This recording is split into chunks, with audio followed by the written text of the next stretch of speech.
Welcome back to How to Be a Better DM, the official podcast of Monsters.Rent. If you are a podcast listener, I'm currently waving at you because I'm recording myself on video to add to our YouTube channel, How to Be a Better DM, which is actually pretty exciting. So, hi! But today's show is going to talk about one of the most common D&D tropes out there. It's the place where all great adventures start, and usually where most adventurers end their day, actually. And it's the place that, as I record these shows, I kind of like to imagine myself sitting down at a table at a tavern, where you can swap stories and discuss, right? So that's what we're going to talk about today, taverns. Before we get to that, I just want to take a quick moment to say thank you. From the bottom of my heart, thank you. I was chatting with my boss at my day job the other day, and he asked about the podcast and Monsters.Rent, and we got to chatting, and he actually looked us up, How to Be a Better DM, on Spotify and Apple. And because of you, we have over 50 ratings on Spotify and over 15 on Apple Podcasts. And that is just so awesome that just seeing that made my day.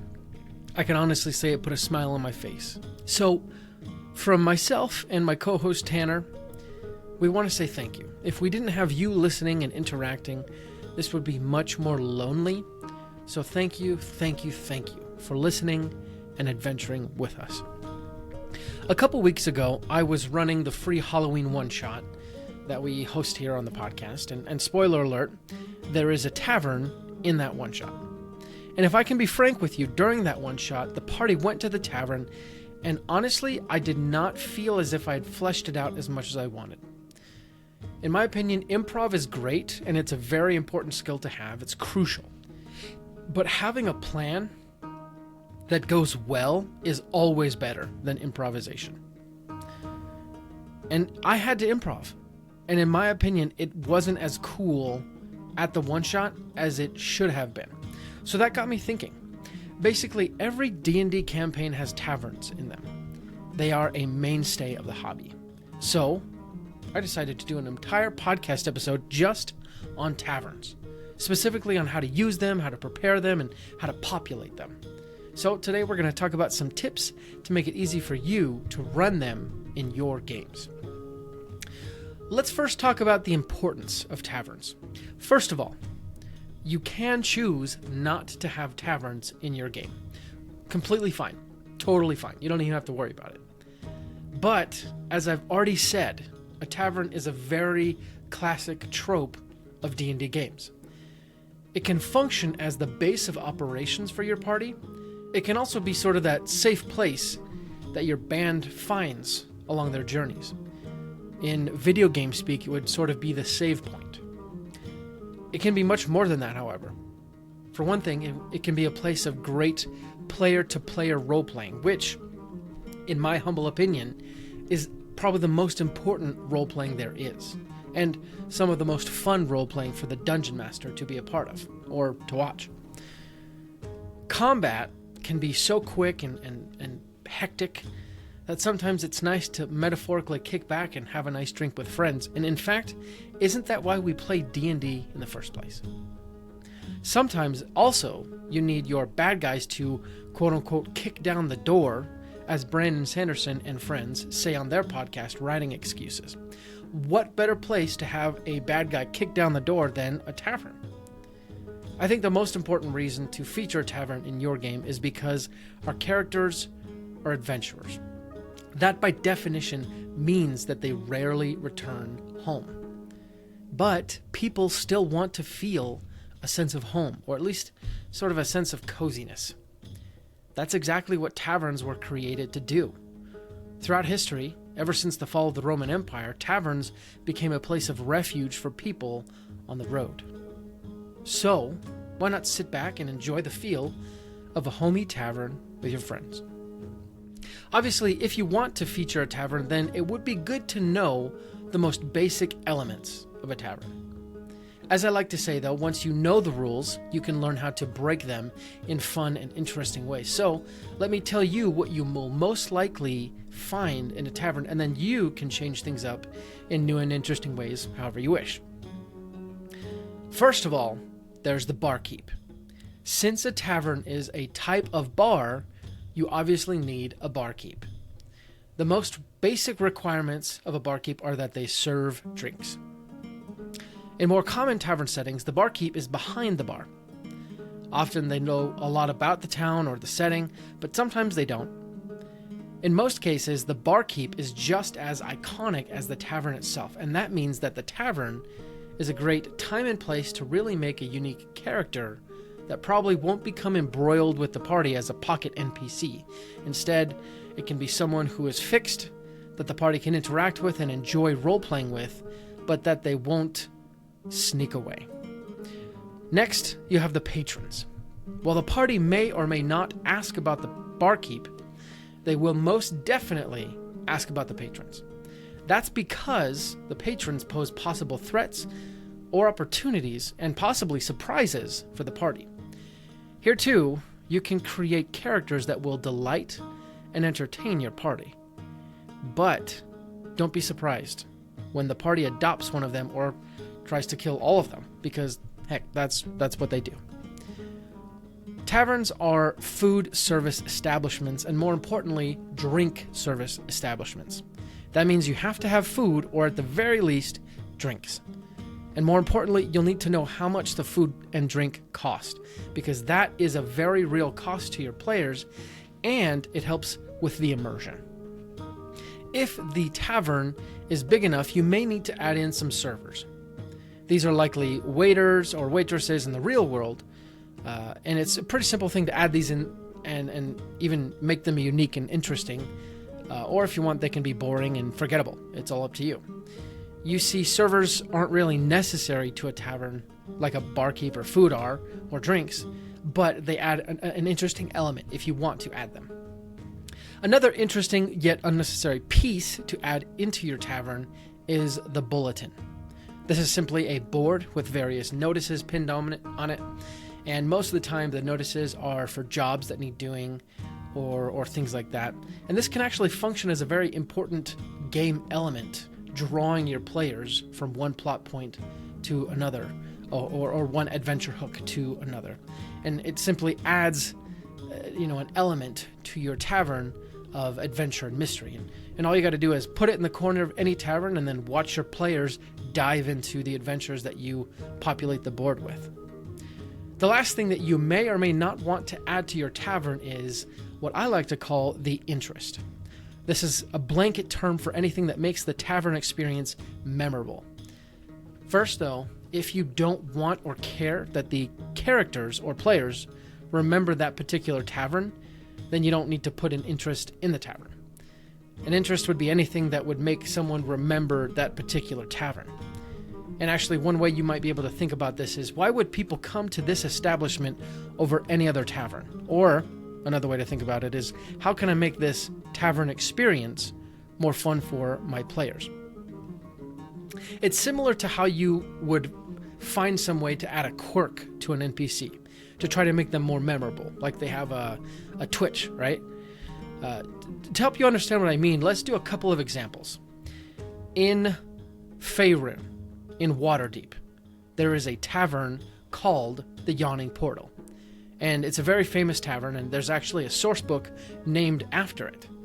And the Yawning Portal actually has a well, if I remember right. I might be mistaken, you'll have to correct me.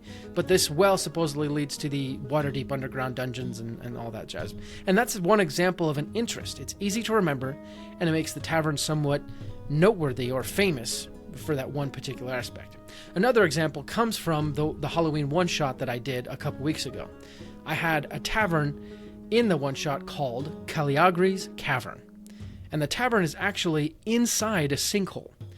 See, when you approach the tavern, you see sort of a shack, and then you open it up, and you see stairs that descend into this sinkhole with the tavern and the inn and even a bathhouse built into the ground and the walls of the sinkhole, using the natural spring to sort of fuel the tavern and also fuel the bathhouses and things like that. But that's one example, another example of an interest for a tavern.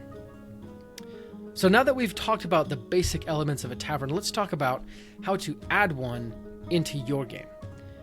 First, we need to think about how often taverns show up and where. I think a good rule of thumb is for every about 25 buildings in a settlement, a small tavern should be present.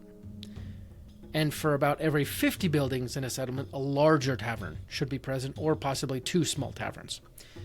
When you start to add taverns to cities, though, you don't really need to do this kind of hard and fast math, because the city's going to be big enough, it's going to have many, many taverns, and at that point, what you really need to do is just sync up a list of, like, taverns that would probably be most commonly recommended by people or more prominently found. Maybe they're in more notable locations. And actually, in cities, it would also be a good idea to create sort of a list of terrible taverns or bad taverns, because usually shady dealings of the underbelly of society happen in these bad taverns, the dives. And actually, you can also add taverns as waypoints or stopping points on long roads, solitary buildings. These would almost act as hostels, but there's no reason, you can't add in a tavern there as well. I find that having a tavern in mind when a party enters a town is very important, because more often than not, they're going to seek out an inn or a tavern for room and lodging and probably some drinks. And so having something in mind when you go to a new town kind of saves you a step. As far as where the tavern should be placed, there aren't really any rules. And I mean within a city or within a settlement. You can have a tavern out in the middle of nowhere.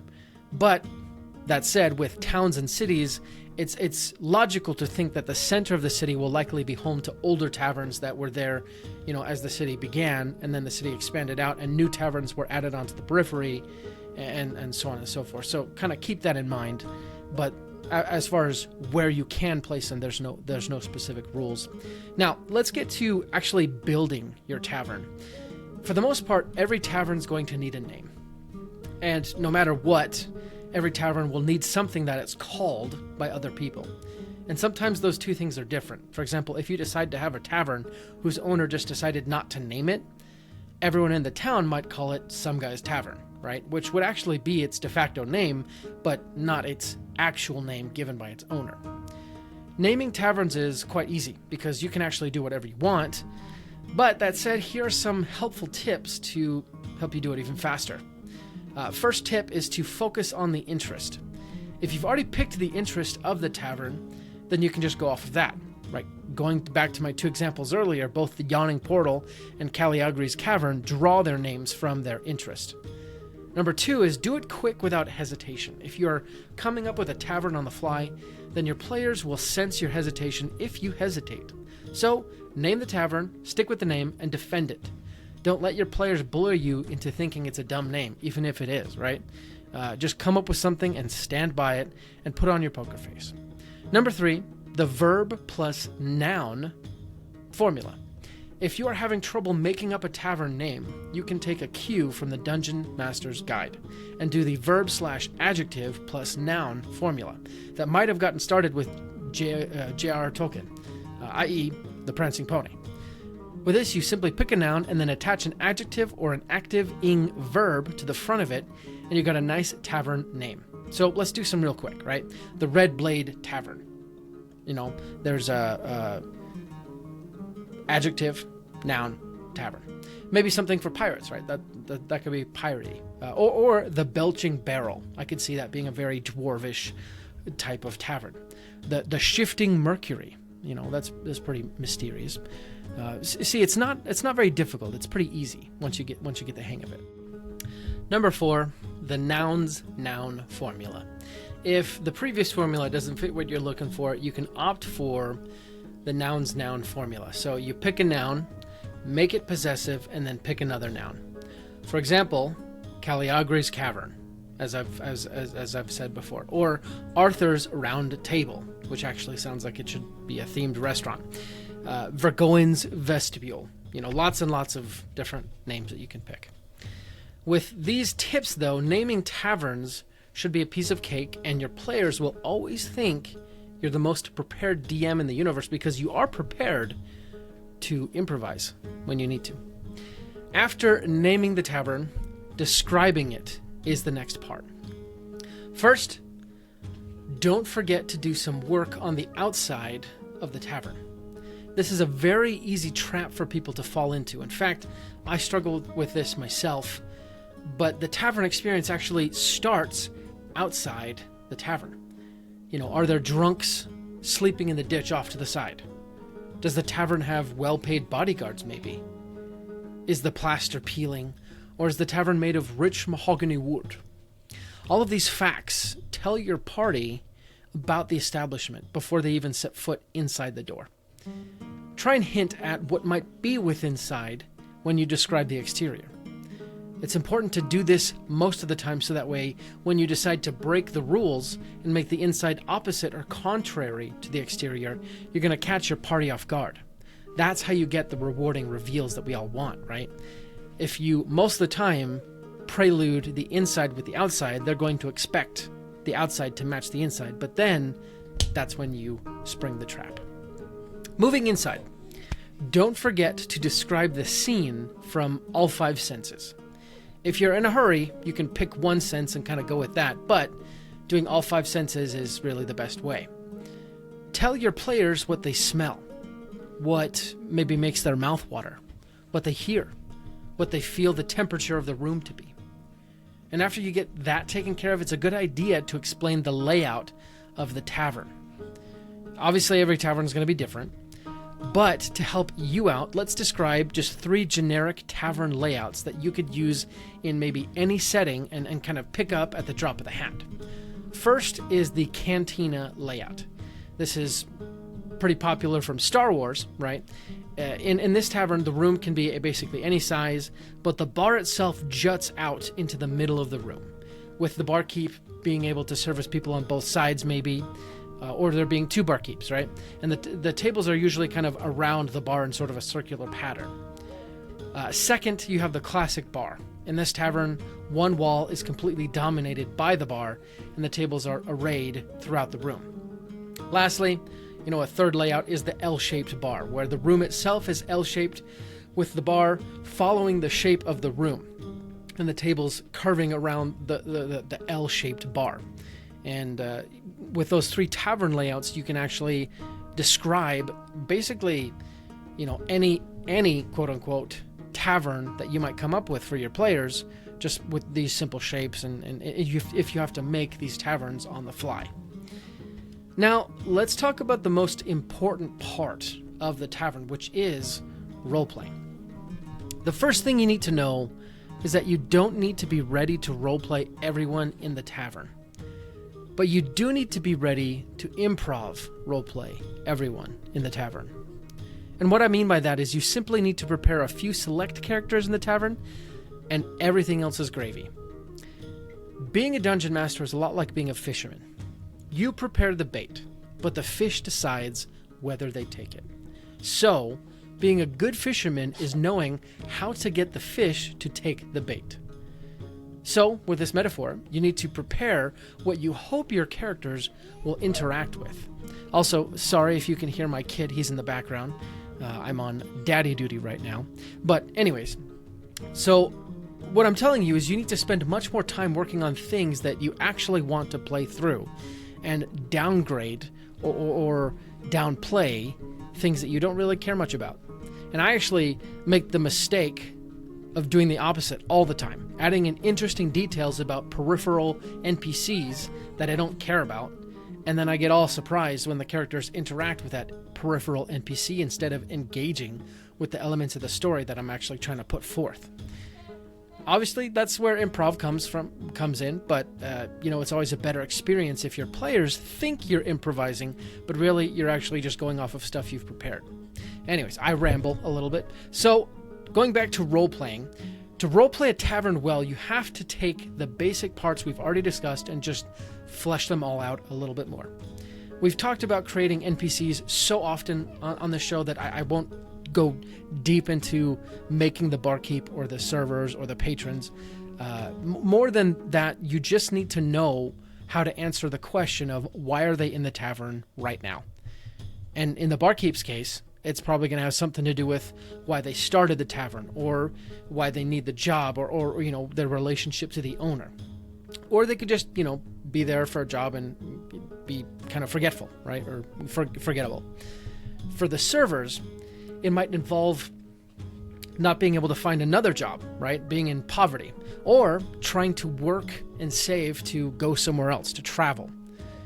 These motivations are usually a little bit easy to generate because they do deal with being permanently around the tavern. But with the patrons, it becomes a little bit more complex, and it has to go a little bit deeper. See, obviously, the patrons are there for drinks, for the most part. But why are they there in the larger sense? Why have they come to this town or this settlement or city? Are they regulars? Are they new to the area, like the party? Actually, maybe they didn't come to the tavern for drinks. They came for other reasons. What are those reasons? So answering those questions will help you roleplay them. And actually, in fact, in a sense, good roleplaying is just asking good questions about a particular character, answering those questions, and then acting out the answers to those questions. That may be a bit simplified, but you get my point. If you can ask good questions about your characters, you can roleplay them really well. So the next thing you need to do then is decide whether the character in question, any particular NPC that you're roleplaying, regards the party or a given character in a positive, a neutral, or a negative light. Understanding how any given NPC will treat the party goes a long way to helping you roleplay them.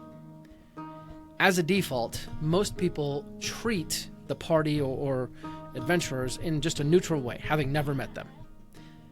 One thing to remember too is that people go to taverns for different reasons. Some people go to get drunk. Others go to socialize. And if you know why your NPC has come to the tavern, then when the party approaches them to talk, you can respond in the right way with either, "Bezo, flave me to my drink," or, "I don't reckon I've seen you lot in town. Whereabouts you've come from?" Very different situations. When it comes down to it, role-playing NPCs in a tavern is not any more difficult than role-playing any particular NPC, except that they all have some reason that they're in the tavern, and you need to remember that. To finish up the episode, let's talk about a couple helpful tips to remember to make your party's tavern experience even more sublime. And first tip, always have NPCs in the tavern fleshed out at least just a little bit. As I've said before, anything you put in the scene is likely to be interacted with by your characters. They are going to test the boundaries of the world you've created. So if you put someone somewhere where the players can interact with them, they will. So don't put an NPC in a scene that you don't want to or are severely underprepared to roleplay. Whenever you create a tavern, if you can, write what NPCs are in there whenever the party enters. And I'm talking about when you create a tavern in session prep, not when you're improvising. Write down at least a couple of tidbits about the NPC just to help you, so that way when it comes time to roleplay, you're ready.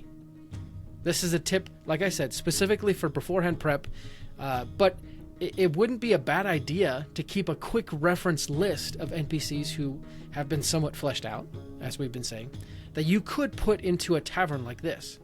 And I would actually make this list tavern specific, so that way you've covered the why are they in the tavern bit.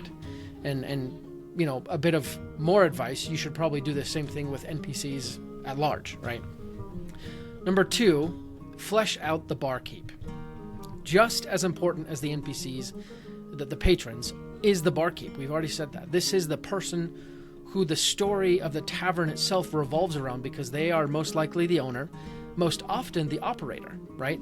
They do the day-to-day work of the tavern. So if the tavern has a story, it's likely involved with the story of the barkeep.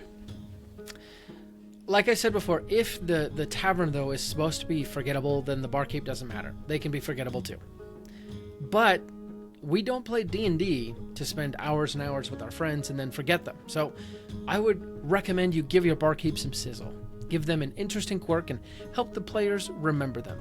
And this adds an added benefit of when your players come back to this particular area, this tavern, they can have sort of a relationship with the barkeep. Number 3, make sure to charge your characters for the food and drink.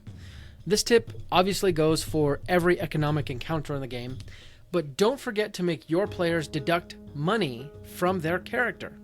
It's important because it helps with the immersion of the game, but it also factors in a real cost to the characters. While 1 or 2 pieces of gold might not seem like a lot, it could be the difference between buying a suit of armor or not over a long period. So, like I've said before, have a list of costs that could be incurred in the tavern. So food, drink, services, lodging, and try and make them specific to the tavern, unique. That way the tavern seems more unique itself. But if not, you could just use a blanket tavern cost list for drinks and food and lodging if it's available. So, ale, 1 silver, honey mead, 2 silver, wine or whiskey, 1 gold, right? Very simple, but it does the job. Number 4, explain the difference between an inn and a tavern. If you are presenting your players a tavern, you need to help them understand whether or not there's lodging attached to it, because an inn is different than a tavern. They share many similarities, but they're different. An inn always has lodging, and a tavern always has drinks. Sometimes an inn has a bar and drinks and is a tavern as well, and sometimes a tavern has lodging and is an inn as well. But sometimes they're not. So when you describe your tavern, make sure your players know whether lodging is available. Honestly, just to keep things simple, if I were you, I would just make it so taverns always have lodgings, and you tell your players that every single time. And then when it's not, you can explain it that way. Lastly, I want to give you some helpful resources just for building taverns and role-playing them and things like that. But the resources I want to give you aren't necessarily things that I can kind of speak in spoken word fashion. So in the show notes of this episode, or if you go to the URL of the podcast on our website, there's going to be a list of resources at the bottom of the show notes under Appendix Resources. So hopefully these will help you create the best taverns ever. Just a little bit something extra to see if you can make the best taverns possible. So as we come to the close of this episode, I hope you enjoyed talking about taverns, and I hope that you got some great ideas for ways to add taverns to your game. They can be the best place for some really deep role-playing experiences, which is really fun, or they can just be a nice pause point and relaxing moment in between those epic battles. Last thing that I'd like to say, though, is that always, if you aren't having fun as the DM, then it's probable that others aren't either. So make your tavern fun for you, and your players will probably enjoy it too. Thank you for joining me on How to Be a Better DM today, the official podcast of Monsters.Rent. I sincerely appreciate you letting me discuss this with you as you work out or do the dishes or drive to work, whatever you're doing. But I feel like in some way this is connecting you and I. This podcast connects us across the time and space that separates us. And for that, I'm deeply grateful. It's a magical thing. So, thank you for adventuring with me. We'll be back next week for another episode, but until then, let's roll initiative. Thank you for listening to today's show. We really appreciate your support and your patronage. We have a few more announcements to go over. First, tired of being alone? Are you tired of not having any of your players understand you? Are you tired of never truly belonging? Well, you're in luck. All you need to do is join the Guild. The Guild is a unique and exclusive experience that is only open to Dungeon Masters. It is a full community focused on helping ease your DMing burdens. Want to meet other DMs? Join the Guild. Want to discuss your homebrew ideas with people who would appreciate it instead of just telling your cat? Join the Guild. Want to find a place where all your wildest dreams will come true? Join the Guild. Go to monsters.rent/guild and sign up today for free. Wait, that can't be right. Chuck, can you check this again? Is this supposed to be... What? Oh, they're serious? It's free? Oh, okay. All right. Yes, go to monsters.rent/subscribe/guild and sign up today for free, even though they are crazy for giving this away for free. Common side effects may include burping, sneezing, laughing, breathing, hearing, listening, tasting, farting, creating sarcasm, puns, and in extreme cases, explosive diarrhea. That's all the announcements we have today. Again, thank you so much for everything you do for us. You make this show possible. Like we said before, we'll be back next week with another great episode, and until then, let's go ahead and roll initiative.